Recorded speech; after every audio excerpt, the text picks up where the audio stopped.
नमस्कार मित्रांनो, राज्य शासनाच्या माध्यमातून जून ते ऑक्टोबर 2023 या कालावधीमध्ये अतिवृष्टी व पूर परिस्थितीमुळे बाधित झालेल्या शेतकऱ्यांना आणि नागरिकांना मदत जाहीर करण्यात आलेली आहे। त्यासाठी निधी देखील मंजूर करण्यात आलेला आहे। आता हा निधी कोणत्या विभागासाठी जाहीर करण्यात आलेला आहे, त्या विभागातील कोणती जिल्हे पात्र असणार आहेत, किती निधी मंजूर करण्यात आलेला आहे, ही सर्व माहिती आपण आज या व्हिडिओच्या माध्यमातून जाणून घेणार आहोत। तर व्हिडिओ संपूर्ण पहा। चॅनलवर का जर तुम्ही पहिल्यांदाच आला असाल तर चॅनलला सबस्क्राइब करा। असेच नवीन व्हिडिओ आम्ही तुमच्यासाठी घेऊन येत असतो। तुमचे जर का काही प्रश्न असतील तर व्हिडिओला कमेंट करा। सोबतच अशाच नवनवीन अपडेट्ससाठी आमच्या टेलिग्राम ग्रुपवरती देखील जॉईन व्हा। चला तर व्हिडिओला सुरुवात करूया। मित्रांनो, जून ते ऑक्टोबर 2023 या कालावधीत अतिवृष्टीमुळे व पुरामुळे शेती पिके, शेतजमीन वगळून मालमत्ता व इतर नुकसानीकरिता मदत देण्यासाठी निधी वितरित करण्यास मान्यता देण्यात आलेली आहे। त्यासाठीचा हा शासन निर्णय 23 जानेवारी 2024 रोजी प्रसिद्ध करण्यात आलेला आहे।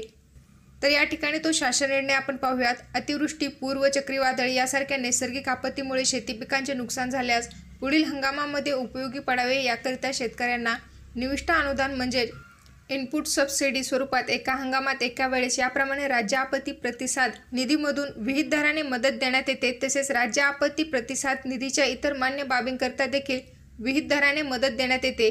शासन निर्णय महसूल व वन विभाग दिनांक 27/3/2023 अन्वये अतिवृष्टी व पूर यासारख्या नैसर्गिक आपत्तीमुळे राज्यात विविध जिल्ह्यात होणाऱ्या शेती पिकांच्या नुकसानीकरिता व इतर नुकसानीकरिता बाधितांना मदत प्रदान करण्यास शासनाची मान्यता देण्यात आली आहे। त्याचप्रमाणे शासन निर्णय महसूल व वन विभाग दिनांक 28/7/2023 व दिनांक 9/11/2023 अन्वये काही बाबींवर विशेष दराने मदत देण्याचा निर्णय घेण्यात आलेला आहे। मार्च ते ऑक्टोबर 2023 या कालावधीत अतिवृष्टी व पूर यामुळे झालेल्या शेती पिके व शेतजमीन वगळून मालमत्ता व इतर नुकसानीसाठी विभागीय आयुक्त नागपूर यांच्याकडून दिनांक 7/12/2023, दिनांक 13/12/2023, दिनांक 19/12/2023 व दिनांक 5/1/2024 च्या पत्रानुसार निधी मागणीचा प्रस्ताव शासनास प्राप्त झाला आहे। आता मित्रांनो, या ठिकाणी यासाठी किती निधी मंजूर करण्यात आलेला आहे तो पाहूयात। मार्च ते ऑक्टोबर 2023 या कालावधीत राज्यात झालेल्या अतिवृष्टीमुळे व पूर परिस्थितीमुळे शेती पिके व शेतजमीन मालमत्ता व इतर नुकसानीसाठी बाधितांना मदत देण्याकरिता संदर्भाधीन क्रमांक 1 येथील शासन निर्णयान्वये निश्चित केलेल्या दरानुसार एकूण 2,75,30,000 रुपये एवढा निधी मंजूर करण्यात आलेला आहे। हा निधी वितरित केल्यानंतर लाभार्थ्यांना मदत वाटपाची कार्यवाही पूर्ण झाल्यानंतर लाभार्थ्यांची यादी व मदतीचा तपशील जिल्ह्यांच्या संकेतस्थळावर प्रसिद्ध करण्याच्या सूचना देखील या शासन निर्णयामध्ये देण्यात आलेल्या आहेत। मित्रांनो, अतिवृष्टी या नैसर्गिक आपत्तीकरिता अतिवृष्टीच्या निकषानुसार मंडळामध्ये 24 तासात 65 मिमीपेक्षा जास्त नोंद झालेली असल्यास ही मदत अनुदेय राहील। मात्र ज्या ठिकाणी पूर आलेला असेल त्या ठिकाणी अतिवृष्टीचा निकष लागू राहणार नाही, असे देखील या ठिकाणी सांगण्यात आलेले आहे। आता या ठिकाणी जून ते ऑक्टोबर 2023 या कालावधीत शेती पिके व शेतजमीन वगळून इतर नुकसानीकरिता निधी वितरणाबाबतचा तपशील देण्यात आलेला आहे। कोणत्या विभागासाठी हा निधी जाहीर करण्यात आलेला आहे तो पाहूयात। नागपूर विभागासाठी हा निधी जाहीर करण्यात आलेला आहे। ऑगस्ट-सप्टेंबर 2023 या कालावधीकरिता 7 डिसेंबर 2023 च्या प्रस्तावानुसार चंद्रपूर जिल्ह्यासाठी 2 दिवसापेक्षा अधिक कालावधीकरिता क्षेत्र घर पाण्यात बुडालेले असल्यास किंवा घर पूर्णतः क्षतिग्रस्त झाले असल्यास नुकसान भरपाई म्हणून 93,12,000 रुपये दिले जाणार आहेत।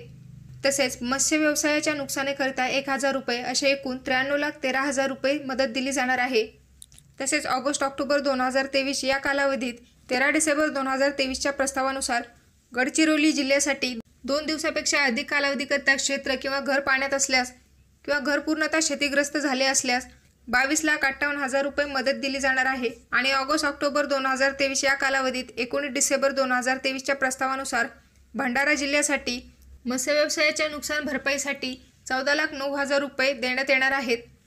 आणि जून-ऑक्टोबर 2023 या कालावधीमध्ये 5 जानेवारी 2024 च्या प्रस्तावानुसार भंडारा जिल्ह्यामधील 2 दिवसापेक्षा अधिक कालावधीकरिता क्षेत्र घर पाण्यात असल्यास किंवा घरे पूर्णतः क्षतिग्रस्त झाले असल्यास 1,38,24,000 रुपये मदत दिली जाणार आहे।